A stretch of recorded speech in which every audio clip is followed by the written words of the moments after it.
The hearing room is packed to the brim.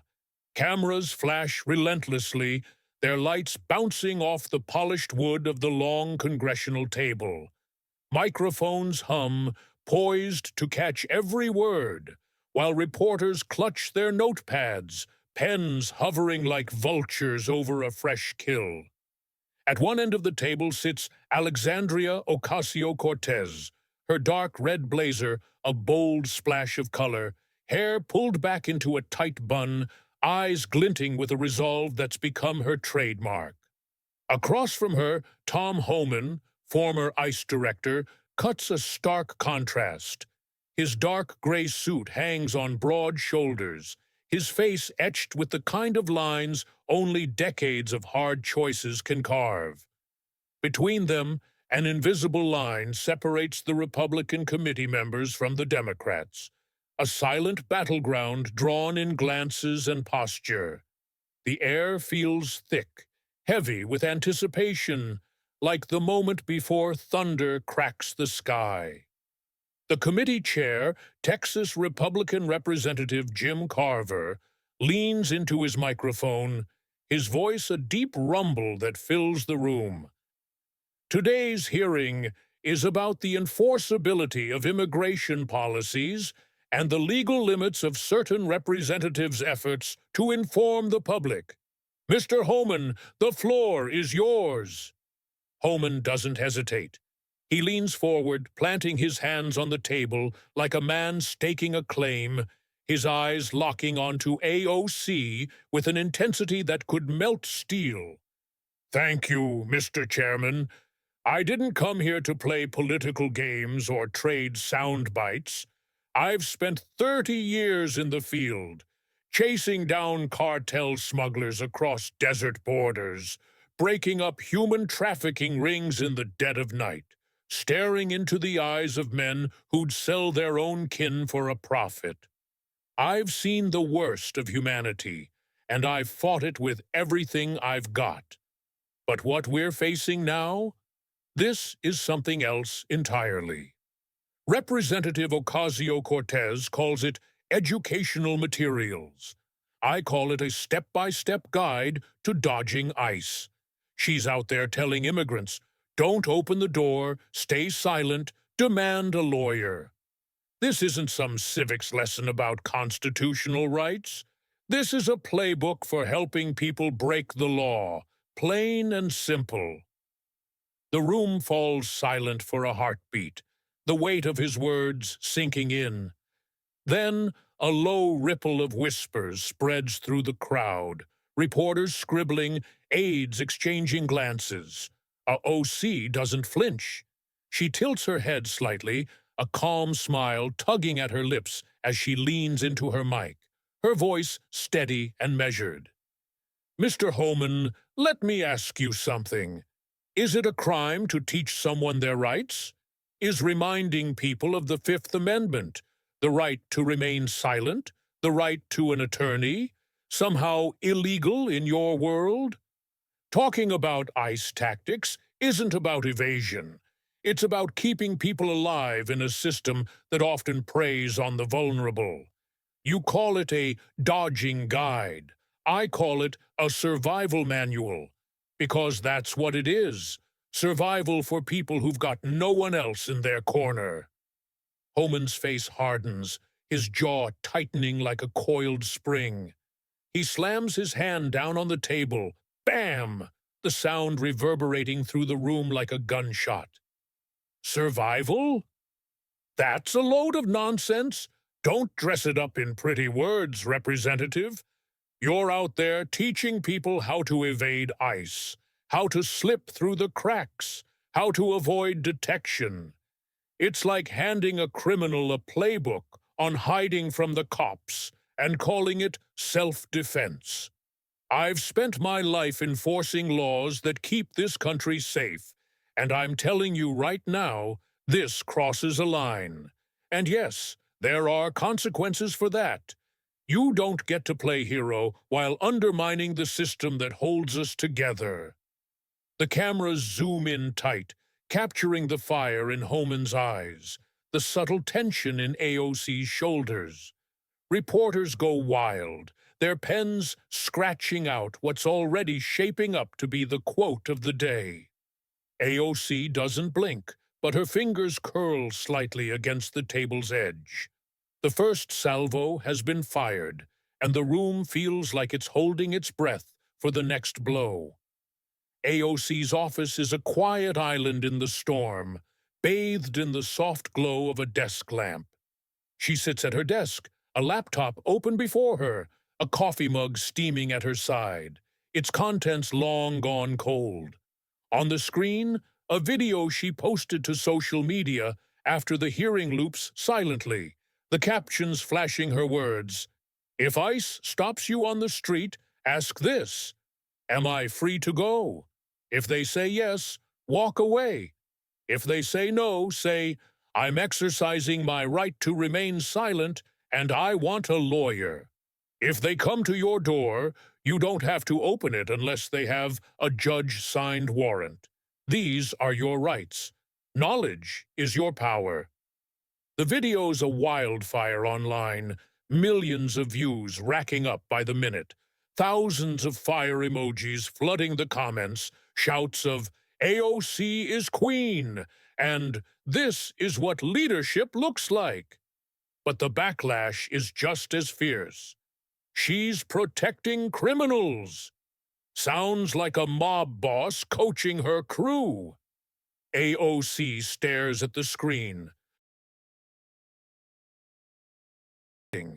She'd expected pushback, sure. She's been a lightning rod since day one. But this feels different.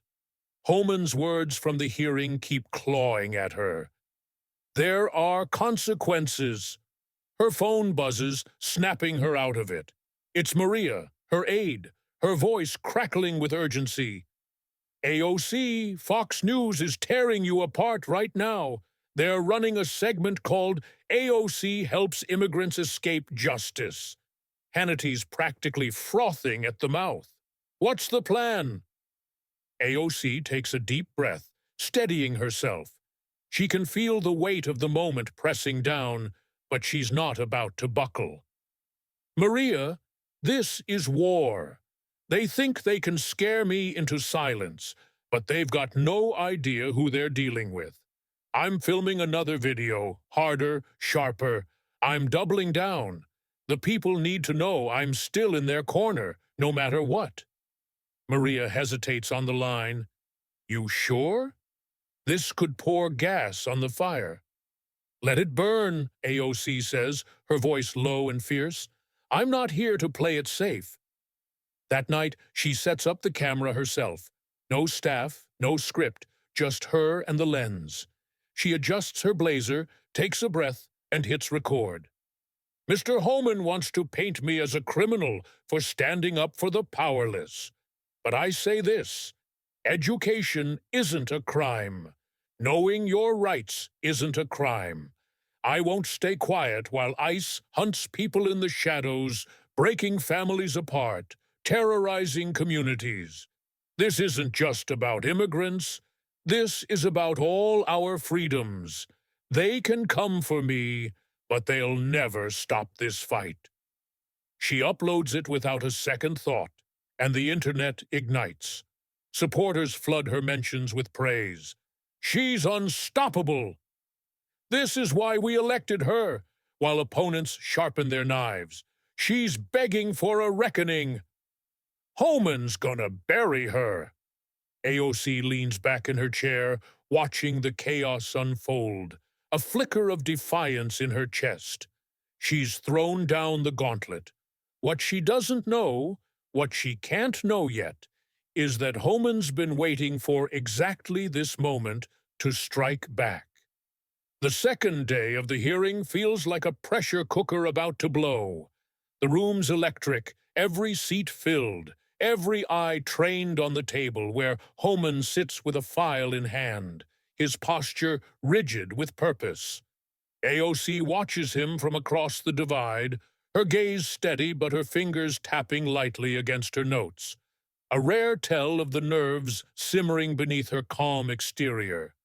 Republican Representative Carver, his voice dripping with anticipation, hands Homan the floor. Mr. Homan, the committee's eager to hear your thoughts on Representative Ocasio-Cortez's latest videos. Care to weigh in? Homan opens his file with deliberate precision, his voice cutting through the room like a blade. Those videos? They're not some noble call to action, they're a confession. She's out there saying, "Dodge ICE, hide from the law, fight the system." That's not a politician educating her constituents.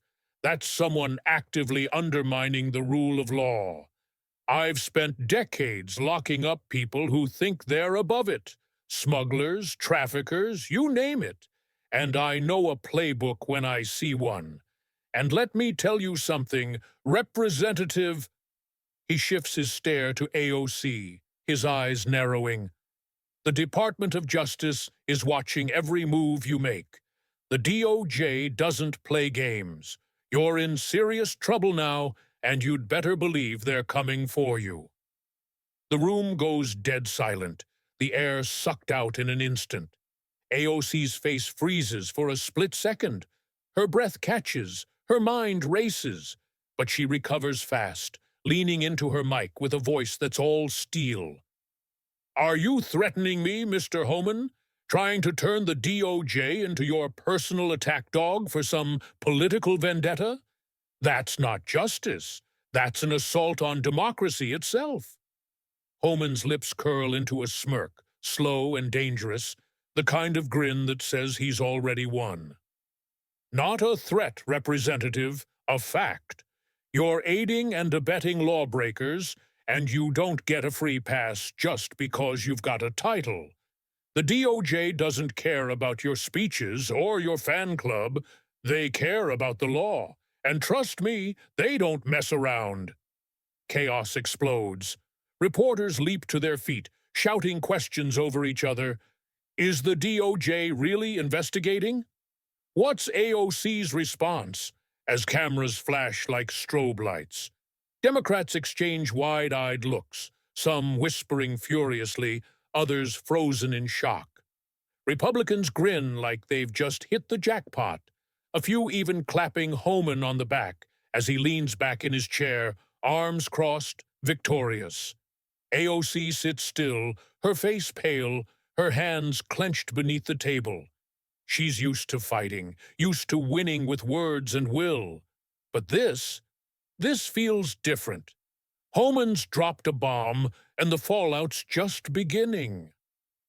AOC's office is a tomb of silence, broken only by the faint hum of her computer and the distant murmur of staff down the hall. She sits at her desk, her hands trembling as she types an email. The screen's glow casting shadows across her face. The draft stares back at her, each word a plea she never thought she'd have to make. Dear Attorney General Bondi, for days now, Tom Homan, a Trump administration appointee, has been threatening me with a political witch hunt. He's publicly implied that the DOJ is investigating me, all because I dared to inform the public about their constitutional rights. I've received no official notice, no formal accusation, nothing. This isn't just an attack on me, it's an assault on my free speech, my duty as a representative. I'm asking you to clarify, am I under investigation? The American people deserve transparency, and so do I. Sincerely, Representative Alexandria Ocasio-Cortez. She hovers over the send button, her heart pounding. This isn't how it was supposed to go. She'd built her career on fearlessness, taking on the powerful, amplifying the voiceless. But now she's the one cornered. If the DOJ's really coming, it could be the end. Her reputation shredded, her legacy reduced to a cautionary tale. She hits send, the click echoing in her ears like a gavel. But there's no relief, no peace. She checks her phone, Twitter's alight with hashtag AOC in trouble. a hashtag that's spreading like a virus. She closes her eyes, Homan's voice looping in her mind. The DOJ doesn't play games. She wonders if she's miscalculated, if this fight's too big even for her. AOC wakes to her phone buzzing like a swarm of bees. She grabs it, Maria's voice spilling out in a frantic rush. "Boss, your email leaked. It's everywhere. Fox News is screaming, 'AOC begs DOJ for mercy.' They've got the full text on screen." AOC fumbles for the remote and flips on the TV. Sean Hannity's face fills the frame, his smirk practically dripping through the speakers. AOC thought she could help immigrants dodge the law and get away with it. Now she's scared stiff, begging the DOJ to save her. This email? It's proof she knows she's in deep desperation in black and white. She switches to CNN, hoping for a lifeline. A pundit's mid-sentence, clearly a Republican setup, but the optics are brutal. Too late. The damage is done. She opens Twitter. AOC in trouble is trending worldwide, memes of her pleading flooding the timeline. Her inbox pings with press requests, each one a vulture circling. Then Homan appears on a live feed, his grin wider than ever. "She called it a threat when I warned her. Now look who's begging for mercy. She can spin it all she wants, but the law doesn't bend for anyone, not even her." AOC's office becomes a war zone. Reporters bang on the door, cameras press against the windows. She sinks into her chair, panic clawing at her chest. She'd controlled the narrative once, her voice a beacon, her message a shield, but now it's gone, hijacked by a machine she can't outrun. She's not a leader anymore, she's prey, and the hunters are closing in. AOC sits alone in her office, the world outside muted. A single note lies on her desk. No word from the DOJ, just silence, heavy and ominous. She stares out the window, Washington's lights dim and distant, a city that feels like it's turning its back. Her phone glows with a draft tweet. "They can't silence me. This fight goes on." Her finger hovers over send, trembling. Homan's won this round. The law's cold grip seems to have snuffed her fire, at least for now. But it's not over. Not yet. She's down, battered, but there's still a spark in her eyes, an ember of defiance refusing to die. She sets the phone down, unposted, and leans back, her mind racing with what comes next. Beyond these walls, America watches, divided as ever. To some, AOC's a hero, a warrior for the powerless against a heartless system. To others, she's a villain, a reckless idealist who'd trade order for chaos. Homan stands as the law's unyielding sentinel. AOC, the voice of mercy in a world that's forgotten it. The story doesn't end here. It can't. It's bigger than one woman, one fight. It's the soul of a nation laid bare, wrestling with its own reflection. Mercy or order? Right or wrong? Maybe the answer's not one or the other. Maybe it's the messy space between, where truth always seems to hide.